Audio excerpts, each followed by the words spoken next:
दोस्तों हमारे देश के पॉलिटिक्स में एक बात तो हमेशा सबके जुबान पर रहती है, खासकर विपक्षी पार्टियों को। मोदी जी किसी की सुनते नहीं हैं, मोदी जी तानाशाह है, मोदी जी अपनी चलाते हैं, मोदी जी ये करते हैं, मोदी जी वो करते हैं, मोदी जी किसी को जवाब नहीं देते, उनको जो मन होता है वही करते हैं। अरे भैया, जब मोदी जी तुम लोगों की नहीं सुनते हैं, तुम्हारे हिसाब से किसी की सुनते नहीं है, तो मोदी जी क्या ट्रंप की सुन लेंगे क्या? तो जब सब कुछ प्रधानमंत्री मोदी देखेंगे तब भी कुछ लोगों को लगता है कि ट्रंप इंटरफेयर कर गया, भारत रिलेंट कर गया, तो इससे लोगों की मति के लिए मैं कुछ नहीं कह सकता हूं। प्रधानमंत्री है कि छुई मुई है कोई टेरर कैंप 21 9 उड़ाए गए हैं और प्रधानमंत्री क्या कहते हैं कि मैंने सारे टेररिस्ट के नाम तो गिना दिया जो जिंदा है। प्रधानमंत्री कहते हैं कि हमने सारे टेरर कैंप खत्म कर दिए। चीते की फुर्ती, शेर की ताकत और बाज की नजर, और मोदी की सोच को नजरअंदाज मत कीजिए। हमारा देश आज वो काम किया है ना जो पता नहीं शायद पिछले कई सालों में नहीं हुआ, आगे भी 100 बार सोचने पर मजबूर करेगा हिंदुस्तानियों को। ये मोदी जी ही कर सकते हैं। उरी, पुलवामा, इसके बाद तो इस बार तो पाकिस्तानियों की वो हालत कर दी है, कुछ नहीं बचा है वहां पर, पूरा तहस नहस कर दिया। और आप इतना चिल्ला रहे हो, इतनी ऐसी ऐसी बातें कर रहे हो कि ये छोड़ दिया, वो छोड़ दिया। अरे कुछ छोड़ा नहीं है, और पीएम ने खुद कहा है कि ये जस्ट स्थगित किया है हमने, छोड़ा नहीं है, क्योंकि ये मोदी है। इसके जो प्लानिंग पर ना कभी शक मत करना। क्या अब हम ये माने कि ऑफिशियली सरकार, विदेश मंत्रालय ये साफ कर रहे हैं कि अमेरिका का कोई हस्तक्षेप नहीं था? और सबसे बड़ी बात आज पूरे देश के लिए बहुत खुशी की बात है, क्योंकि पाकिस्तान जिस तरह की अफवाहें खुलेआम सरकारी रूप से फैला रहा था, उसकी सेना फैला रही थी, उसके जब डीजीएमओ ने गंदी नकल करी हमारे डीजीएमओ की, वो बैठे तंग से टेबल के पीछे, उन्होंने आदमपुर एयरबेस पर झूठ बोला। आज पीएम ने सीधे वहीं पर जाकर ग्राउंड जीरो पर फैक्ट चेक कर दोनों प्रश्नों के जवाब। प्रधानमंत्री मोदी की तो आम दिनों में, चाहे दिवाली हो चाहे दशहरा हो, वो सैनिकों के साथ ही मनाना शुरू करते हैं।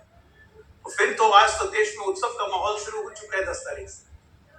प्रधानमंत्री तो मचल रहे थे जाने के लिए, और आज आपने उनके बोलने की भंगिमा देखी।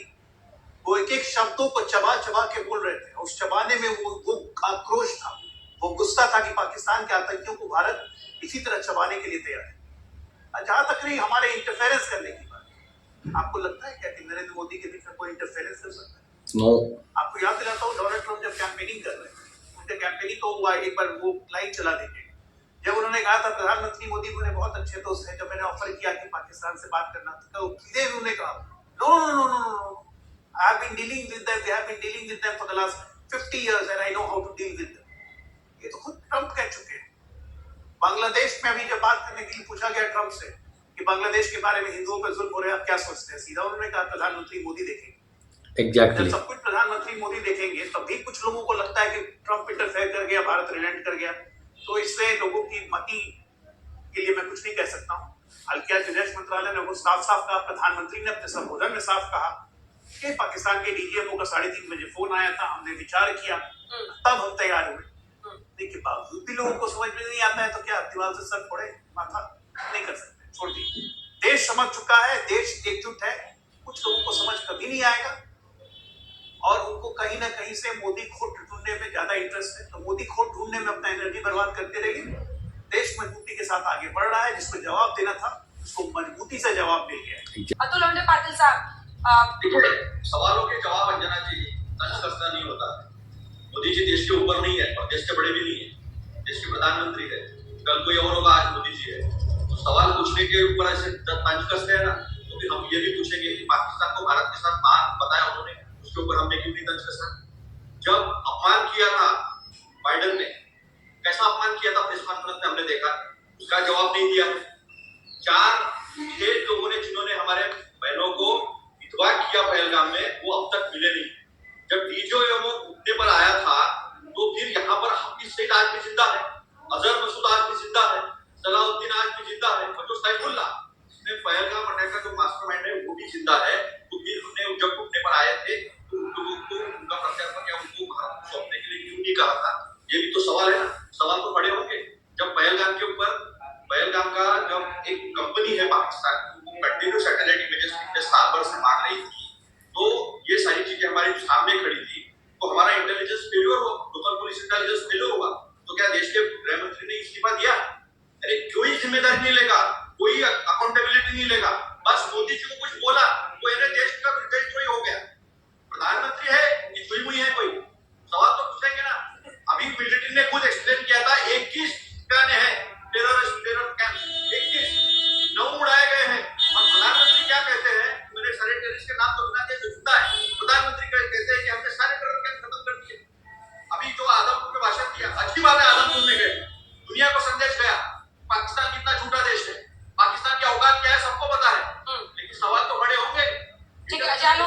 जवाब से दीजिए। पहलगाम हुआ है, अजय आलोक जी जवाब जिस दीजिए। फेल्यूर की वजह से पहलगाम हुआ है, लोगों के ऊपर ये अत्याचार हुआ है। अब कई क्लेम किए थे, मैं आज मैं आपके अरे हो गया, कैसे हो गया, क्यों हो गया? आदम कब तक से हो गया? कह रहे हैं कि दुनिया को संदेश गया, पाकिस्तान को संदेश गया, फॉरेन पॉलिसी में लेकिन क्या कांग्रेस को संदेश कब जाएगा?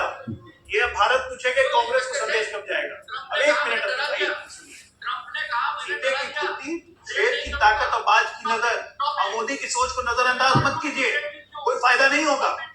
जो आतंकी जिंदा है पकड़ के हम ही मार रहे हैं। Yes. आपकी तरह नहीं कि 2010 में 25 आतंकवादी छोड़ दिए थे, वो अबू जिंदाल जॉब मारा गया, छोड़े थे आपने 2010 में। कार्डिनल गलती की थी, दबाव लेने की बात करते हैं आप। नरसिम्हा राव के ऑटोबायोग्राफी निकाल के देखिए क्या लिखा था उन्होंने। अब जॉर्ज बुश का हाथ मेरे पीछे, मुझे कोई हटा नहीं सकता। वो प्रधानमंत्री नहीं है मोदी जी। अरे शर्म करिए अपने कुछ करतूतों पे।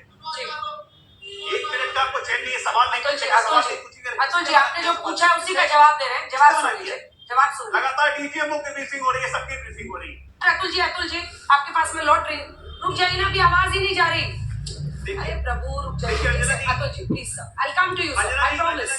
22 तारीख से ये दो लाइन आपके साथ मिलिट्री एक्सपर्ट्स लोग बैठे हुए 22 तारीख से ये ड्रामा चल रहा है। हम सरकार के साथ हैं, प्रधानमंत्री के साथ हैं, लेकिन किंतु परंतु यस, स्ट्राइक करने में देरी क्यों कर रही है? पाकिस्तान पे अटैक क्यों नहीं कर रहे? पाकिस्तान पे अटैक क्यों नहीं कर रहे? कभी प्रधानमंत्री जी का हेड सरपंच से जुड़ा वाला फोटो लगा देंगे, कभी राफेल पे नींबू मिर्ची लगा देंगे, क्या नहीं किया? अतुल जी जब अटैक कर दिया तो नोटिस क्यों किए, केसों पे क्यों नहीं किए? उसके बाद ड्यूरिंग अटैक 3 दिन में पाकिस्तान न्यूक्लियर नेशन है, डीएस्केलेट करो, डीएस्केलेट करो, war is not an option. मतलब आप चाहते क्या हो? कंफ्यूज पार्टी है भाई। शशि थरूर कुछ बोलते हैं, दिग्विजय सिंह कुछ बोलते हैं, खड़गे जी कुछ बोलते हैं। अभी ये कुछ सवाल नहीं पूछेंगे, खड़गे जी आज दिन में बयान दे रहे थे, अभी पब्लिक डोमेन में बोलना ठीक नहीं है। यहाँ प्रवक्ता बैठ के टीवी पे पूरे देश को संदेश दे रहे हैं। अतुल जी कंफ्यूजन का इनको कॉन्ट्रडिक्शन अपने आप में है। हम लोग क्या जवाब दें? अतुल जी अब बोलिए। अंजना जी, इस देश के प्रधानमंत्री सर्वदलीय बैठक में नहीं आते, जब राष्ट्र पूरा उनके साथ खड़ा है। 2 बार नहीं आते। क्या अटल बिहारी वाजपेयी जी नहीं आए थे? क्या पाकिस्तान प्रधानमंत्री नहीं आए थे? संसद को फेस नहीं किया था? ये प्रधानमंत्री कुछ अलग छुई हुई है क्या? इनको सवाल नहीं पूछ सकते? ये सर्वदलीय बैठक में नहीं आएंगे, ये विशेष संसद का सत्र इनको बात नहीं सकती, इनको सवाल ही नहीं पूछ सकते। क्यों प्रधानमंत्री है भाई? अगर सवालों के जवाब नहीं दे सकते, प्रधानमंत्री देश के नेता होकर अपनी, मैं बीच में बोला नहीं था, प्रधानमंत्री होकर अगर देश की भूमिका खुद नहीं ले सकते तो कैसे सवाल नहीं होंगे? हमारे देश के प्रधानमंत्री है ना, वो, मैं विरोध नहीं कर रहा हूँ, मैं ये सवाल खड़ा कर रहा हूँ कि मेरे प्रधानमंत्री का अपमान होता है, उसको ग्लोबल टेररिस्ट कह देता है, वो मेरे को प्रधानमंत्री जवाब नहीं देते आप। अरे उप प्रधानमंत्री ने कहा पाकिस्तान के और आपको हंसी आ रही है? आप बीजेपी के प्रवक्ता हो ना, पहले हम देश के लोग हैं ना, इस नेशनल इश्यूज में, नेशनल क्राइसिस में हम देश के लोग हैं ना। पहले प्रधानमंत्री का उप प्रधानमंत्री देश को संबोधन दिया, नहीं दिया, सेलेक्टिव लॉस है क्या? जवाब नहीं देता है। कल शाम को देश को संबोधित किया, आज देश को संबोधित किया, आपको सुनाई नहीं दिया? कांग्रेस पार्टी एग्जैक्टली अभी स्थगित हुआ है, अभी ये ऑपरेशन सिंदूर रुका नहीं है, अभी बहुत कुछ होने वाला है। और पीएम तो खुद जाके गए हैं, कहाँ पे फौजियों से मिल के आए हैं। ये बहुत बड़ा मैसेज है पाकिस्तानियों के लिए, अगर है हिम्मत तो इस तरीके से अपने फौजियों से मिलकर दिखाए पाकिस्तान के प्रधानमंत्री, तब मानेंगे। क्या राय वीडियो आप कमेंट बताइएगा। मिलेंगे जल्दी, तब तक के लिए धन्यवाद। जय हिंद, जय भारत।